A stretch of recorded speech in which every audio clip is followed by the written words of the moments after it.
Abra sua Bíblia junto comigo no Evangelho de Lucas. Evangelho de Lucas, capítulo 2, versículo 25. O tema da mensagem dessa manhã é o menino Jesus e Simeão. Amém? O menino Jesus e Simeão.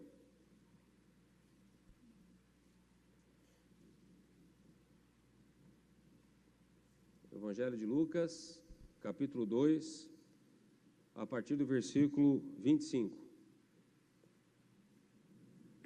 Todos acharam?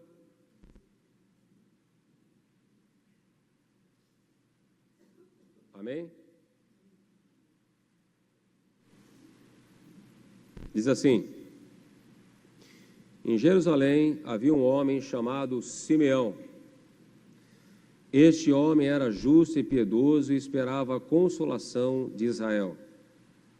E o Espírito Santo estava sobre ele. Ele tinha recebido uma revelação do Espírito Santo de que não morreria antes de ver o Cristo do Senhor. Movido pelo Espírito, ele foi ao templo. Quando os pais trouxeram o menino Jesus para fazerem com ele o que a lei ordenava, Simeão o tomou nos braços e louvou a Deus, dizendo: agora, Senhor, podes despedir em paz o teu servo, segundo a tua palavra, porque os meus olhos já viram a tua salvação, a qual preparaste diante de todos os povos, luz para a revelação aos gentios e para a glória do teu povo de Israel. Amém? Até aí. Queridos, quando nós olhamos para essa oração de Simeão, que era um homem que havia recebido a promessa de ver Jesus, de ver o Cristo de Deus, o ungido de Deus antes de morrer, Simeão, movido pelo Espírito Santo, ele vai até o templo, e ali no templo ele encontra Maria, José e Jesus, o menino Jesus, nos braços de Maria. E quando Simeão, ele pega o menino Jesus em seus braços, ele faz uma oração, né? Ele louva ao Senhor dizendo: agora, Senhor, podes despedir em paz o teu servo, segundo a tua palavra, porque os meus olhos já viram a tua salvação. Queridos, a oração que Simeão faz é uma oração que a maioria de nós não tem coragem de fazer. Porque ali nessa oração, Simeão está dizendo: olha, a hora que o Senhor quiser me recolher, a hora que o Senhor quiser me levar, eu estou preparado, porque os meus olhos já viram a salvação. Então era uma pessoa que tinha certeza da salvação. É uma pessoa que tinha convicção da salvação.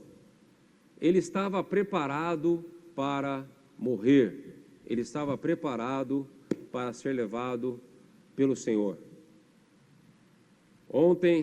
Antes de ontem, né? Nós fomos na casa do pastor Ari. Ontem, nós fomos na casa, antes de ontem, nós fomos na casa do pastor Ari. Inclusive, até ficou combinado ele vir de manhãzinha aqui, né? Mas, infelizmente, choveu, enfim, e os filhos acharam melhor não trazer ele, por causa da imunidade, ele está muito baixa. E o pastor Ari, meus amados, ele está com 91 anos de idade. 90? 90 no papel e 91 na prática, porque ele foi registrado, parece que um ano atrasado, enfim, ele está na casa dos 90. E ele está como Simeão, ele está esperando Deus recolher ele. Ele está bem debilitado, velhinho, ele perdeu a musculatura aqui da garganta, ele só está tomando sopa, ele não consegue falar, ele fala baixinho, você tem que colocar bem assim o ouvido para ouvir ele, está bem fraquinho. Aquela barrigona que ele tinha, né, fortão, né, ele está bem magrinho mesmo, a maioria do tempo dele ele passa dormindo, mas conversando com ele, você percebe que ele está firme na fé. Amém, queridos? E é muito importante nós termos essa convicção. Um outro personagem da Bíblia também morreu com uma convicção, com a promessa de salvação. Abra sua Bíblia junto comigo no Evangelho de Lucas, capítulo 23. Evangelho de Lucas, capítulo 23, versículo 39. Diz assim, Lucas 23, 39. Amém? Um dos malfeitores crucificados blasfemava contra Jesus, dizendo: você não é o Cristo? Salve a si mesmo e a nós também. Porém, o outro malfeitor, o outro ladrão, o repreendeu, dizendo: você nem ao menos teme a Deus, estando sob igual sentença? A nossa punição é justa, porque estamos recebendo o castigo que os nossos atos merecem. Mas este não fez mal nenhum. E acrescentou: Jesus, lembre-se de mim quando você vier no seu reino. Olha o que Jesus fala para esse ladrão: em verdade lhe digo que hoje você estará comigo no paraíso. Queridos, por incrível que pareça, após a morte expiatória do Senhor Jesus, a primeira pessoa do Novo Testamento, a primeira pessoa após a morte expiatória de Jesus a entrar nos céus, não é um religioso, não é um fariseu, não é um discípulo de Jesus. Quem que é? Um ladrão. Isso mostra, meus amados, a graça de Deus. Isso mostra a misericórdia de Deus para com todos os homens. Isso nos mostra, nos ensina que todos podem alcançar a salvação, a vida eterna. O problema maior, meus amados, é que a maioria das pessoas, elas pegam esse texto e elas começam a pregar sobre a salvação da última hora. Aquela salvação que o cara, quando ele está morrendo, ele dá 2 piscadas no olho, que diz que aceitou Jesus e... não, ele aceitou Jesus, ele vai para o céu.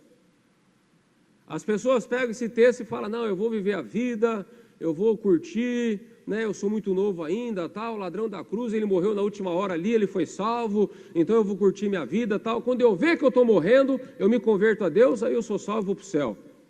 E ao mesmo tempo aproveitei toda a minha vida aqui na terra, e quando eu estiver velho, quando eu estiver morrendo, quando eu estiver com uma doença desenganado pelo médico, aí eu pego, aceito a Jesus e vou para o céu. Então, meus amados, isso é um erro. Isso é um engano de Satanás.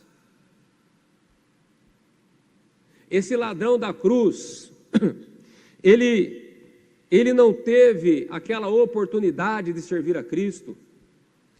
Esse ladrão da cruz, ele viveu uma vida toda errada.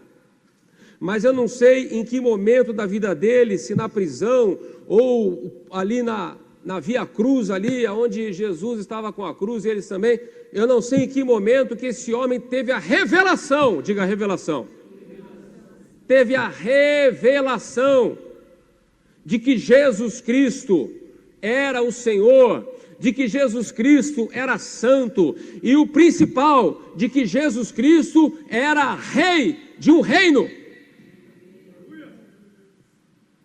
Queridos, a revelação que o ladrão da cruz teve naquela altura do campeonato, nem os discípulos de Jesus tinham.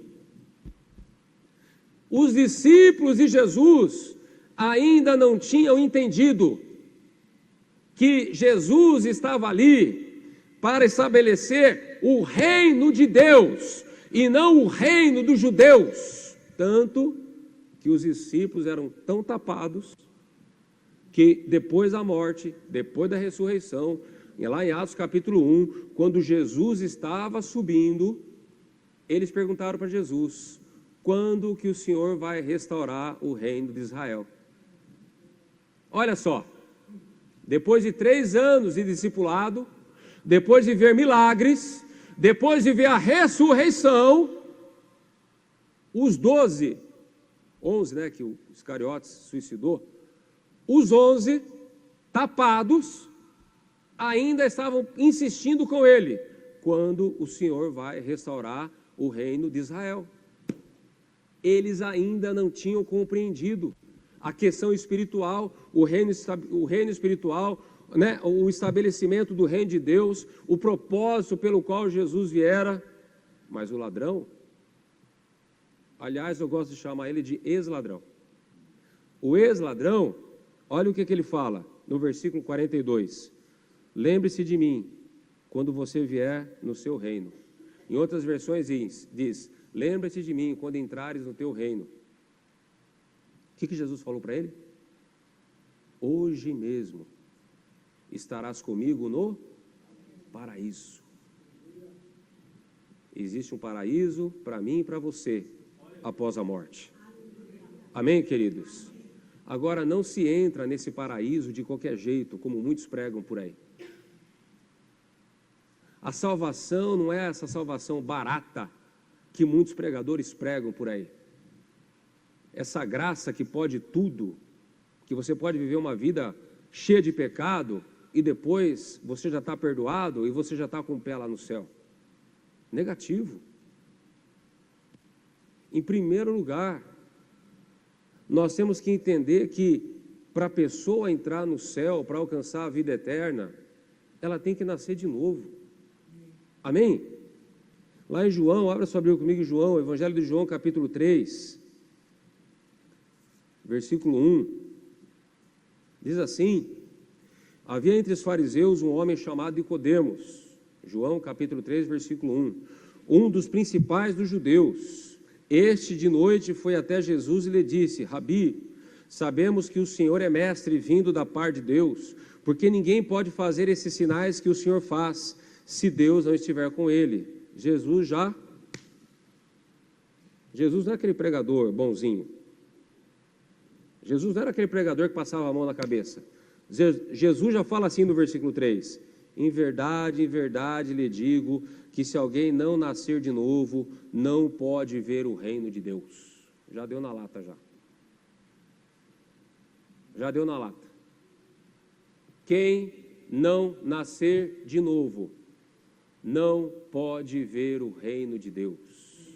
Não verá o reino de Deus. Não entrará no reino de Deus. É necessário nascer de novo.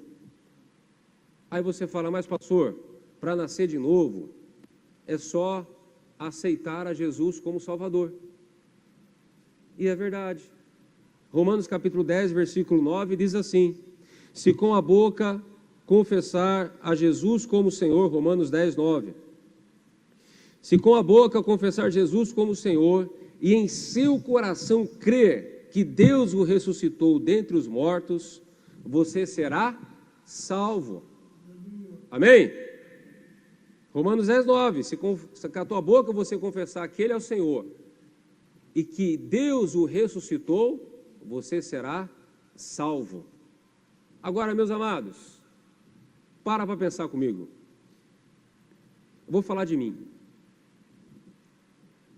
Eu comecei a ouvir o Evangelho há muitos anos antes de me converter.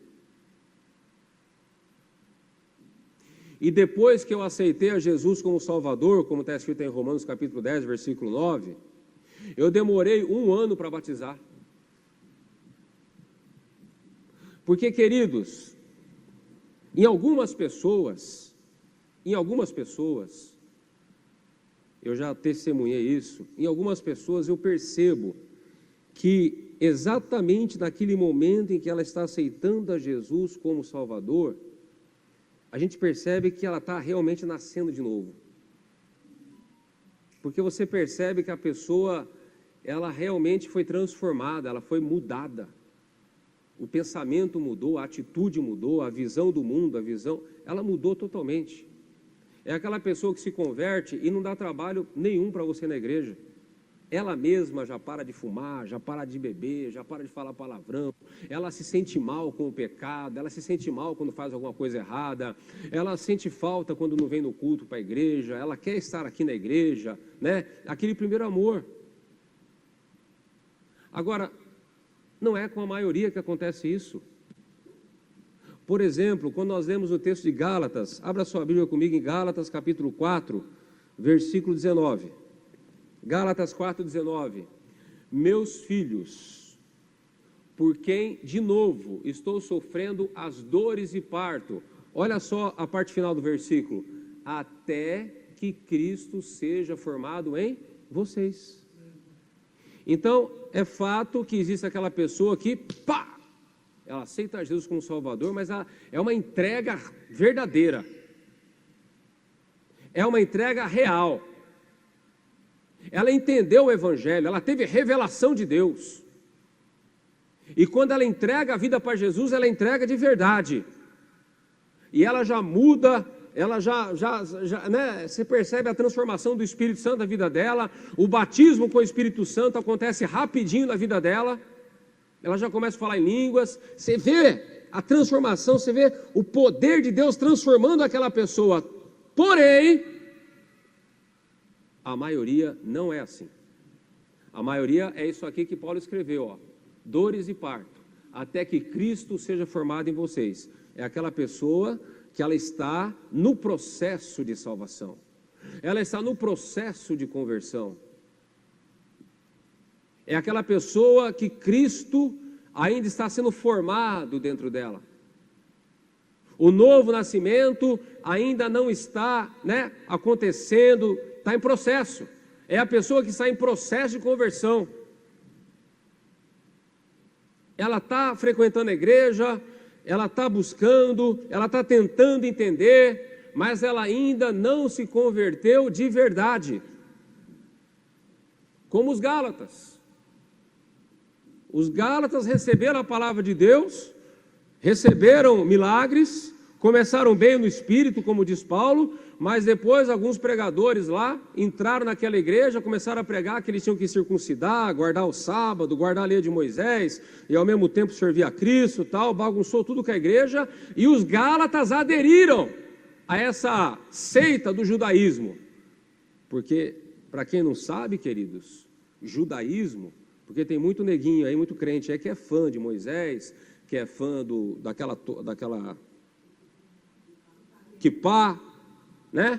Que gosta daquele manto azul e branco, que põe a bandeira de Israel lá na igreja, tal, que até faz algumas festas do tabernáculo, tal, na igreja, aquela coisa toda. Só que, queridos, judaísmo é seita. Está entendendo? O judaísmo já passou. É só você ler Gálatas, você ler Hebreus, você vai ver ali que... E outra, o judaísmo foi a principal, foi a religião que mais se opôs a Cristo. E os Gálatas mergulharam no judaísmo. E aí Paulo escreveu para eles, olha, vocês ainda não se converteram de verdade. Vocês ainda não entenderam a palavra de Deus.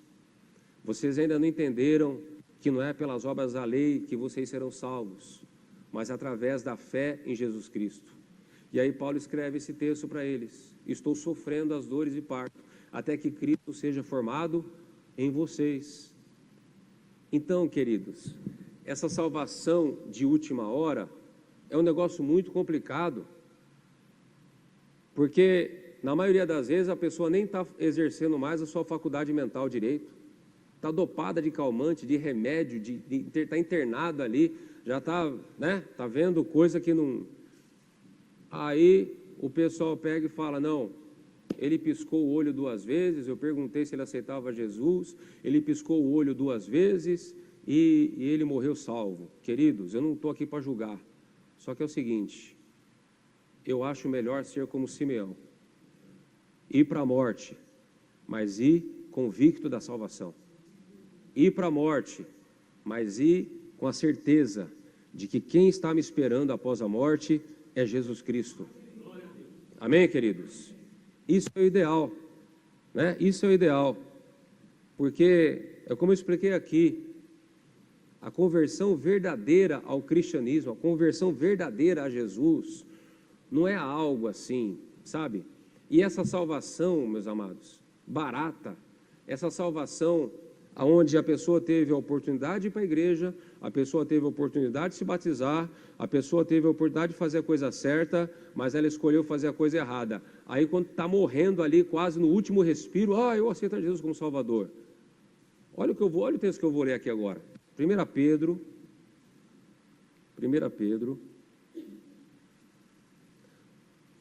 vamos ler primeiramente a gente vai ler 1 Pedro, capítulo 1, versículo 17 ao 19.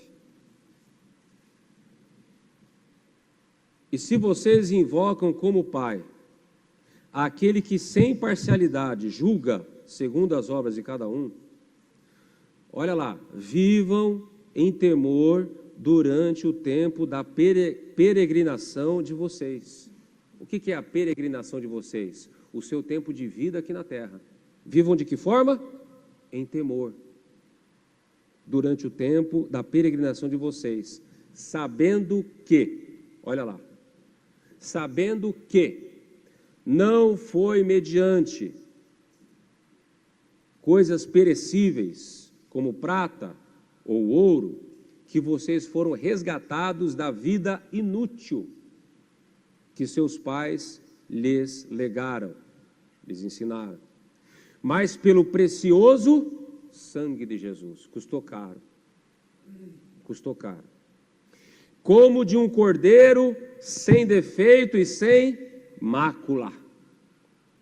Então a nossa salvação, meus amados, não foi através de prata, de ouro, de um material perecível. A nossa salvação, ela não foi paga com preço baixo. Jesus pagou caro, pagou com o seu precioso sangue. A salvação não é barata. A salvação, ela não acontece de graça. Alguém foi lá e teve que se sacrificar. Alguém foi lá e teve que sofrer no nosso lugar. Então é algo, meus amados, que nós não podemos desprezar na nossa vida. Nós não podemos ter essa filosofia de que eu vou viver a vida do jeito que eu quero o tempo todo, e quando estiver na beira da morte eu aceito Jesus como Salvador e sou salvo. Isso é engano do diabo. 1 Pedro, capítulo 4, versículo 17 e 19. 1 Pedro, capítulo 4, 17 e 19. Porque chegou o tempo de começar o juízo pela casa de Deus. Pela casa de quem? E quem que é a casa de Deus?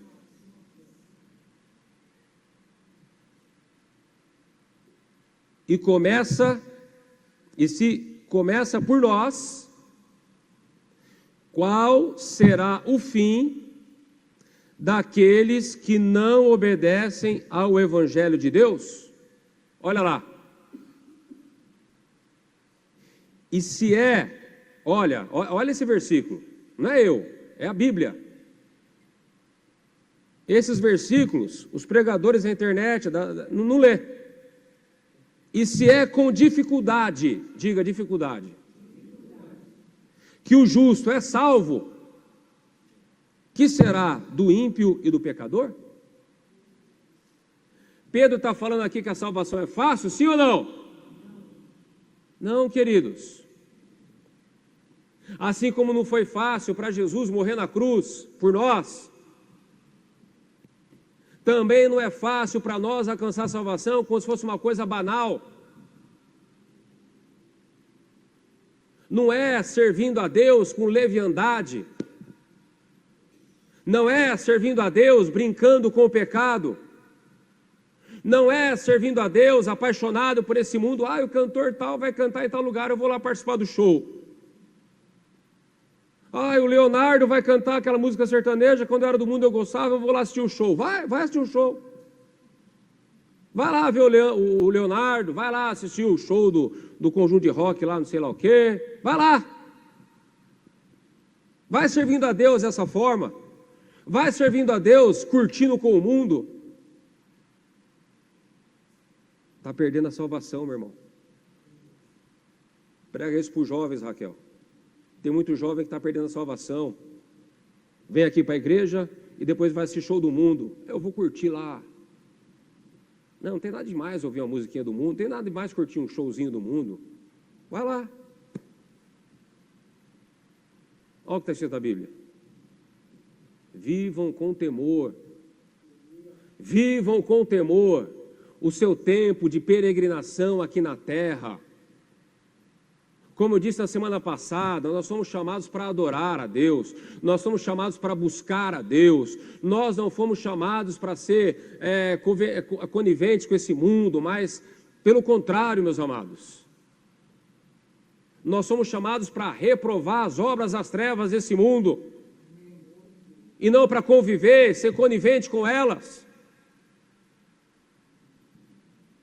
Está aqui, ó, Pedro está falando aqui, ó. O julgamento começa pela casa de Deus. Por que começa por nós? Porque nós somos conhecedores da palavra. E ele diz, se é com dificuldade que o justo é salvo, o que será do ímpio e do pecador?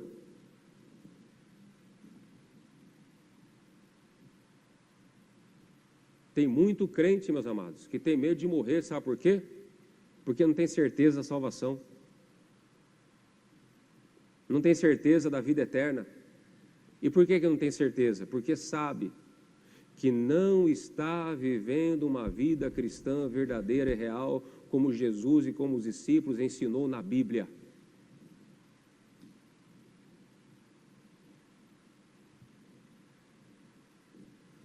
Olha só a vida de Simeão. Volta lá para Simeão. Lá em Lucas capítulo 2.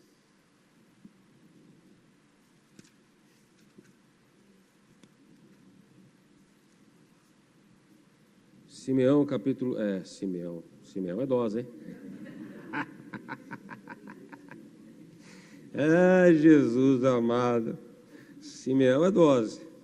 Olha o pastor pregando heresia na igreja. Lucas capítulo 2, versículo 25.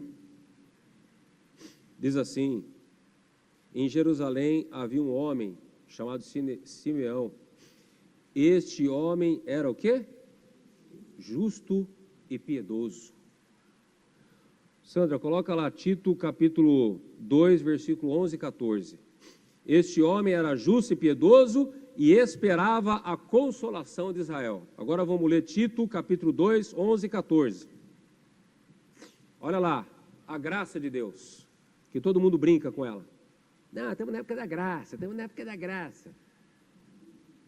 Porque a graça de Deus se manifestou trazendo salvação a todos. Ela nos educa, ela nos ensina para que, renegadas, olha lá, a impiedade e as paixões, o quê? E as paixões o quê? Fala alto, e as paixões mundanas.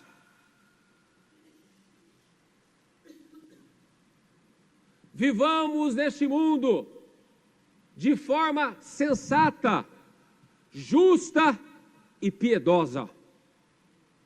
Esse é o nosso chamado. Está entendendo? Esse é o nosso chamado. Está na Bíblia. 13. Aguardando a bendita esperança e a manifestação da glória do nosso grande Deus e Salvador, Jesus Cristo. Olha lá, Ele deu a si mesmo por nós, a fim de nos remir de toda iniquidade e purificar para si mesmo um povo exclusivamente seu, dedicado à prática de boas obras. Simeão era esse homem. Simeão, ele vivia de maneira justa e piedosa. Era um homem dedicado às boas obras. Era um homem que servia a Deus em verdade. E ele esperava o quê? A revelação, a vinda do Senhor. Então, as evidências da salvação, a primeira delas qual que é? É justamente isso, essa transformação. É esse milagre do novo nascimento verdadeiro. que transforma a nossa vida numa vida justa, piedosa, aonde nós renegamos, aonde nós, rejeitamos toda paixão mundana. Toda paixão mundana.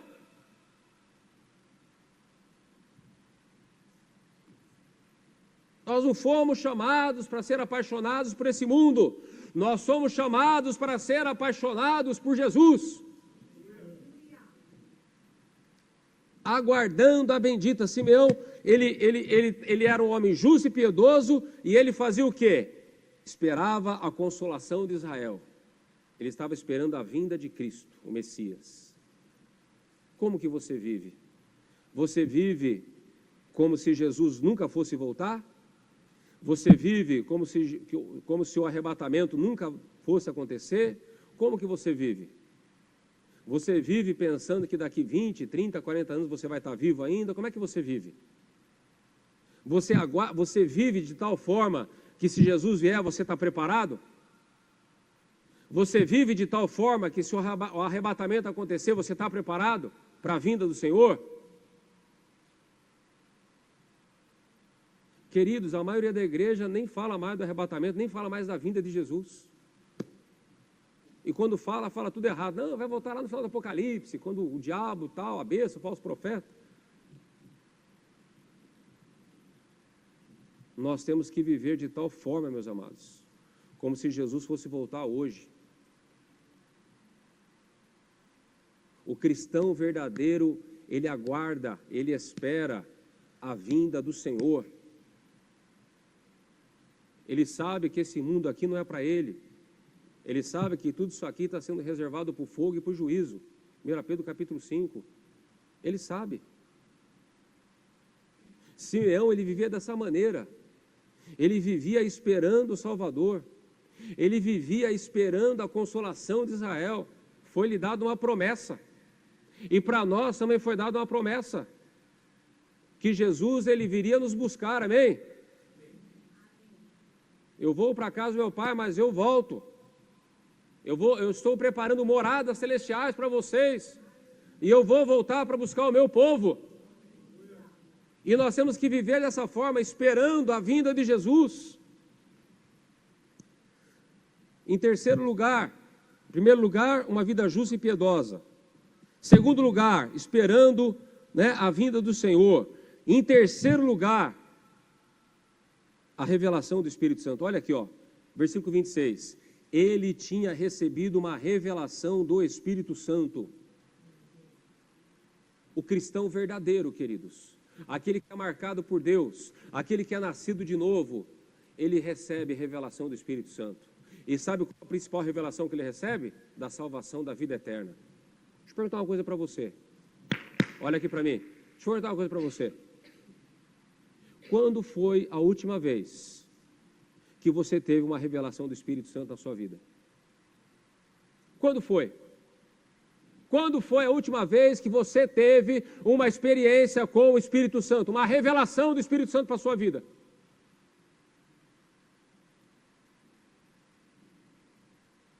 Quando foi a última vez que você leu a Bíblia e você percebeu nitidamente, claramente, que o Espírito Santo estava falando com você? Quando foi a última vez que você veio para a igreja e o pregador, seja eu ou outro presbítero que pregou aqui, pregou a palavra e você sentiu forte, que não era o homem falando, mas que era o Espírito Santo falando com você de maneira clara? Quando foi a última vez que você dobrou o seu joelho para orar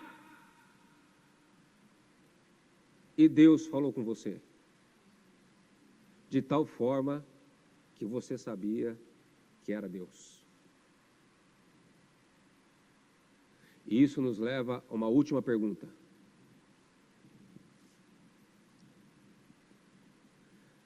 Em que nível está o seu relacionamento com o Espírito Santo?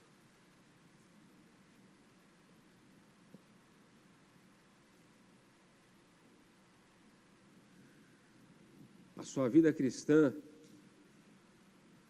seu O relacionamento com o Espírito Santo é algo frutífero ou é uma terra seca? Nenhum cristão vive da teoria.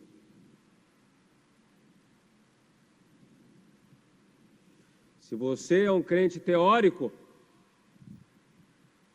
que conhece a palavra teoricamente, como muitos, mas não tem revelação,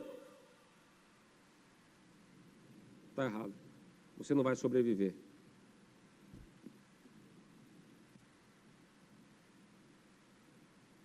É por isso que muitas vezes as pessoas se relacionam com o mundo de uma forma muito próxima e elas falam assim: tem nada a ver, pastor. Tem nada a ver, pastor. Não é pecado. Não está na Bíblia. Sabe o que é isso? Falta de revelação. Falta de relacionamento com o Espírito Santo.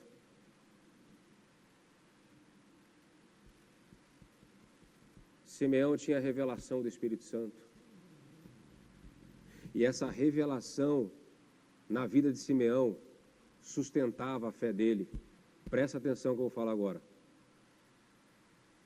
A fé, ela é fruto da revelação da palavra. A fé, ela é fruto da revelação da palavra. Ninguém tem fé sem revelação. Você não pode crer naquilo em que você não ouviu com o seu coração.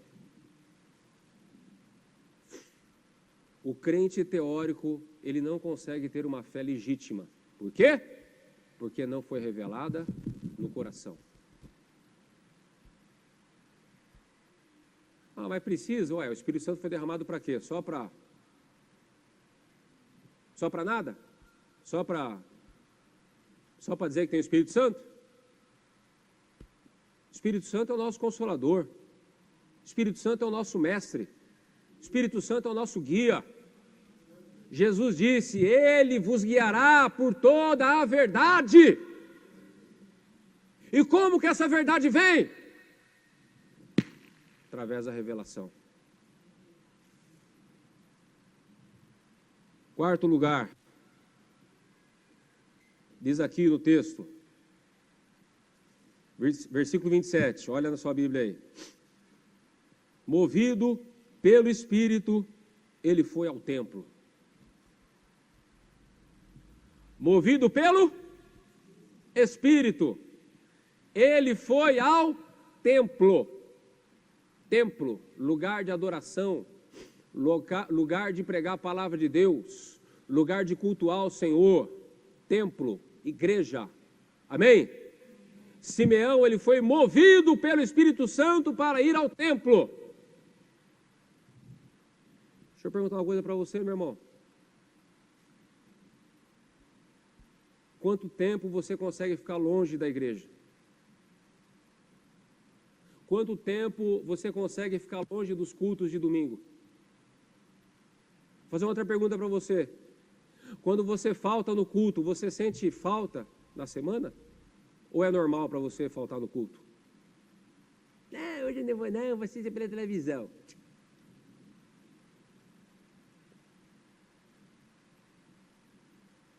As pessoas que vêm para a igreja, o cristão verdadeiro, ele é movido pelo Espírito Santo para buscar a Deus, para ir cultuar a Deus, junto com os outros irmãos da igreja. Eu não consigo entender, meus amados, essas pessoas que dizem assim para mim, o desviado. O desviado, ele fala assim para mim: não, mas eu estou orando. Mas eu estou lendo a Bíblia. Mas eu não preciso ir para a igreja. Tá, então você está orando para quem? E que Bíblia que você está lendo? Porque se eu oro e eu leio a Bíblia, automaticamente eu vou ser movido pelo Espírito Santo a fazer o quê? Ir para a igreja. Meus amados, não entra na minha cabeça essas pessoas que ficam um mês sem vir para a igreja e não sente falta. Não me entra isso na cabeça. Eu não consigo entender isso. O que tem hoje? Tem aniversário? Não. Tem algum churrasco marcado? Não. Ninguém chamou para nada? Não. Ah, então vamos para a igreja.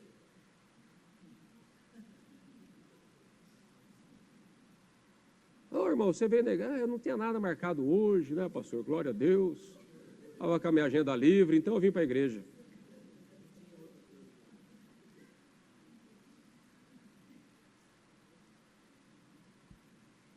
Irmão, o que está acontecendo? Que já faz um mês que você não vem para a igreja? Um mês, pastor?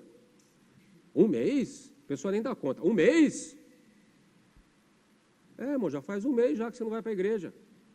Um mês? Mas foi domingo... Não, domingo passado eu fui no churrasco. Falei, no outro também você não veio. No outro também eu não vim, tinha um compromisso. Eu estou tentando lembrar o que é. Acho que foi aniversário da minha... Do cunhado da minha...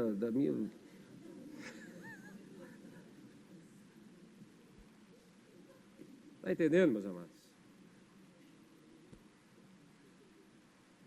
O Filho de Deus, que tem comunhão com Deus, que é movido pelo Espírito Santo, dificilmente ele vai trocar o culto por alguma coisa. E quando ele troca, ele sente falta. Né? Ele sente falta. Não é normal um filho de Deus ficar um mês sem vir na igreja e não sentir nada. Outra coisa, quando você peca, a Bíblia diz que quando Pedro negou a Cristo, a Bíblia diz que ele chorou, né? De uma maneira muito, muito forte. Ele se arrependeu amargamente e chorou muito por ter negado a Cristo. E Jesus avisou ele, falou, você está cantando de galo aí, que é o bom, mas você vai me negar 3 vezes. Antes que o galo cante 2 vezes. Você vai me negar. Pedro, não. Caiu. Mas quando ele caiu, a Bíblia diz que ele chorou amargamente. Quando você peca, o que você sente?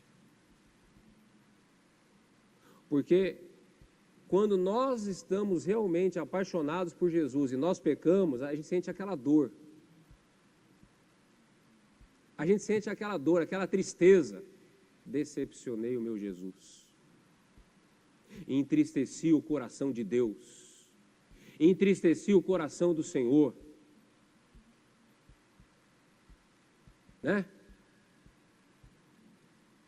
É aquela pessoa que se sente mal no ambiente que não é mais dele. Já falei para vocês, quando o pessoal do exército me chamou lá para fazer a comemoração do pessoal que serviu lá no mesmo ano, tal.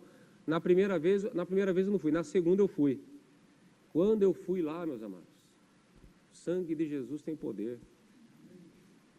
Era só bebida, era só palavrão, era só coisa errada. Eu até dei meu testemunho ali na hora que o capitão... Enquanto o capitão estava lá, ainda estava meio assim, né? Mas depois que o capitão saiu fora, virou aquela bagunça. Chegou uma hora que eu falei, eu vou embora daqui, pelo amor de Deus. Cada palavrão, cada coisa. E os caras tudo chapados.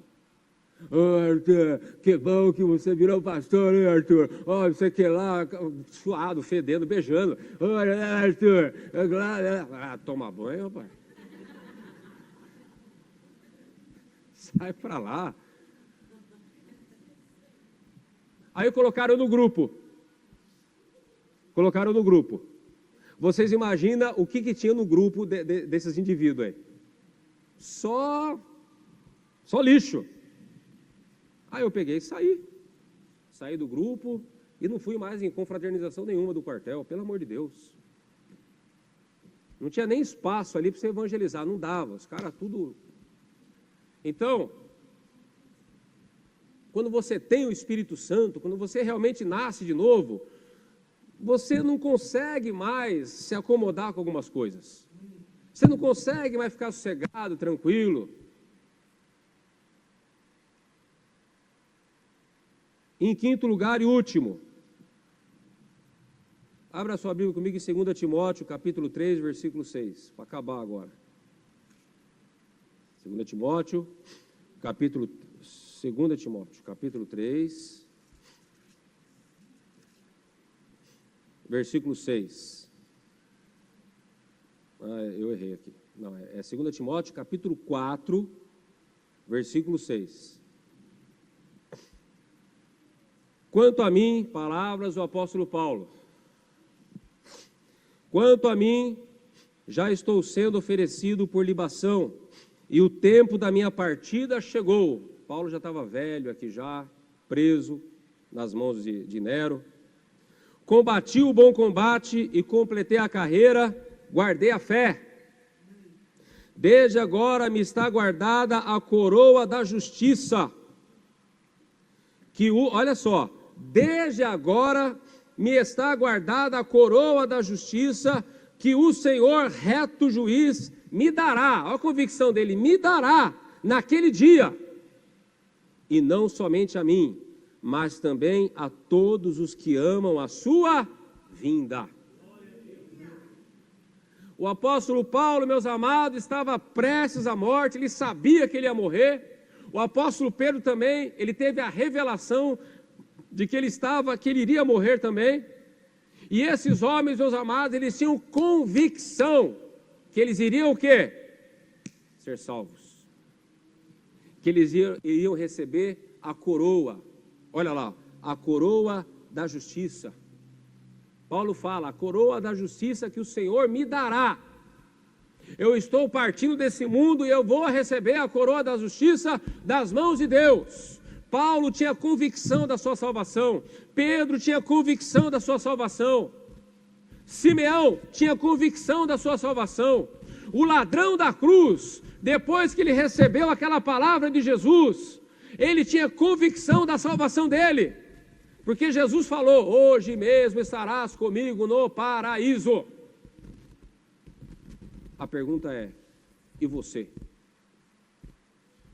E você? Até caiu aí, ó. E você? Você tem convicção da sua salvação? Se hoje acontecer alguma coisa, você vai dobrar o carro na esquina ali, uma carreta vem, passa por cima do seu carro, você morre na hora. Estou exagerado aqui. Se hoje, vou amenizar, der um infarto,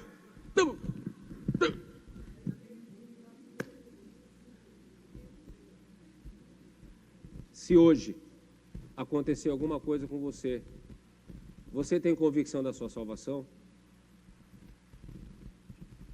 Será que você pode, numa cama de hospital, falar para Deus, Deus pode me levar em paz, porque os meus olhos já viram a salvação, eu sei que se eu partir desse mundo, eu vou estar com o Senhor para sempre?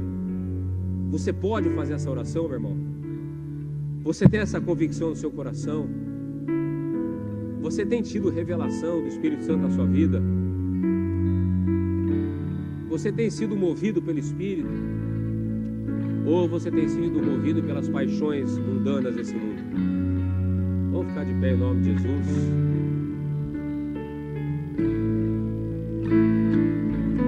Louvado seja Deus.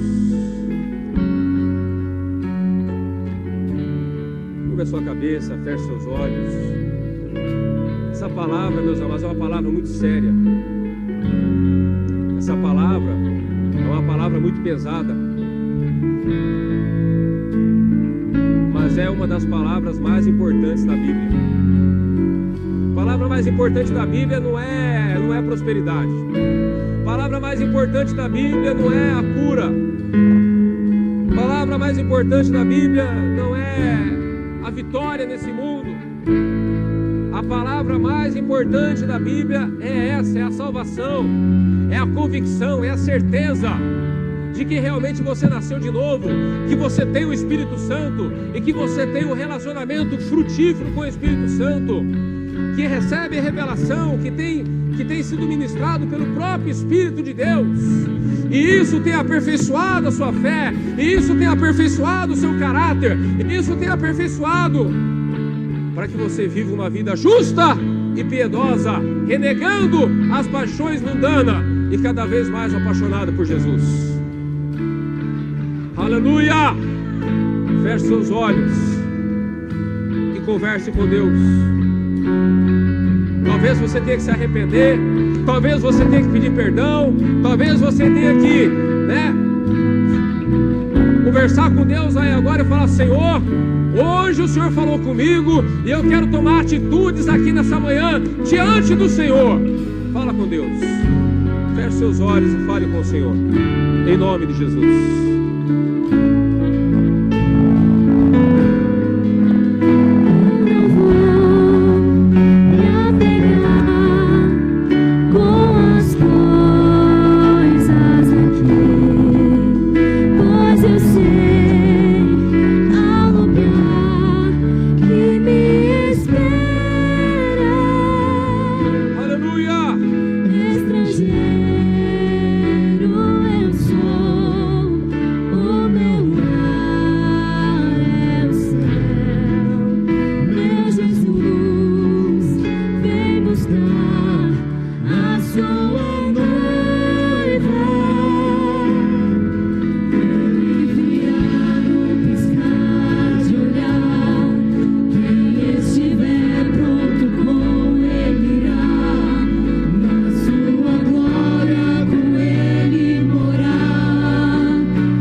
Tem alguém aqui nessa manhã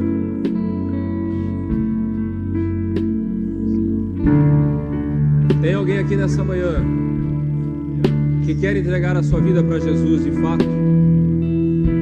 Tem alguém aqui nessa manhã que quer se reconciliar com Deus? Você foi tocado, você recebeu a revelação através da pregação.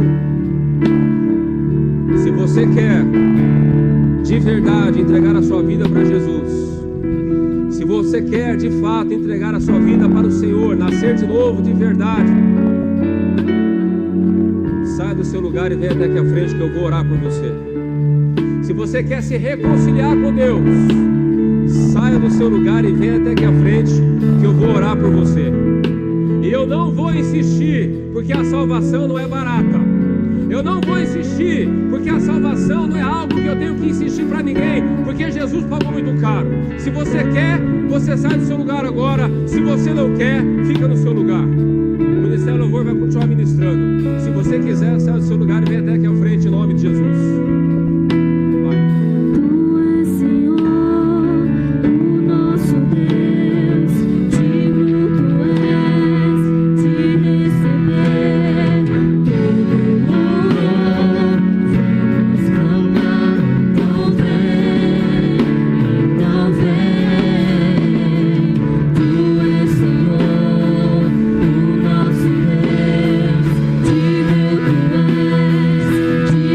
Receber.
Pai, para que essa palavra não caia numa terra cheia de pedras, não seja sufocada pelos espinhos, não seja uma palavra que caia na beira do caminho, mas, meu Deus, que essa palavra possa encontrar lugar no coração de cada vida aqui nessa manhã, Senhor, de cada um que estará me ouvindo através do YouTube, meu Pai. Oh, meu Deus, em nome de Jesus, essa palavra tão importante, essa palavra tão necessária para os dias de hoje, onde a tua igreja, meu Pai, está brincando com a graça do Senhor, está brincando com a santidade do Senhor. Cristãos que pensam que podem continuar apaixonados pelo mundo e ao mesmo tempo servir ao Senhor, meu Pai. Oh, Senhor, em nome de Jesus, aviva a tua igreja, aviva o teu povo. Espírito Santo, traz a revelação, ilumina os olhos daqueles que estão nessa cegueira, Senhor. Ilumina, meu Deus, ilumina, meu Pai, que cada um de nós possa ter essa convicção da salvação, que a morte para nós não seja um terror, um medo, mas que nós possamos ser como Paulo, como Pedro, como Simeão, como ladrão da cruz, que nós possamos ter a convicção, essa promessa revelada no nosso coração, de que se nós partirmos desse mundo, nós estaremos com o Senhor para sempre. Que essa palavra seja firmada, revelada no coração de cada um de nós, meu Deus, e que isso nos motive a viver uma vida santa, uma vida justa, o verdadeiro cristianismo enquanto nós estivermos nesse tempo de peregrinação aqui na terra, meu Pai. Que seja assim na minha vida, que seja assim na vida do teu povo, em nome de Jesus. Quem está comigo nessa oração, diga amém, Jesus. Glória a Deus e aplauda o Senhor. Aleluia! Louvado seja o nome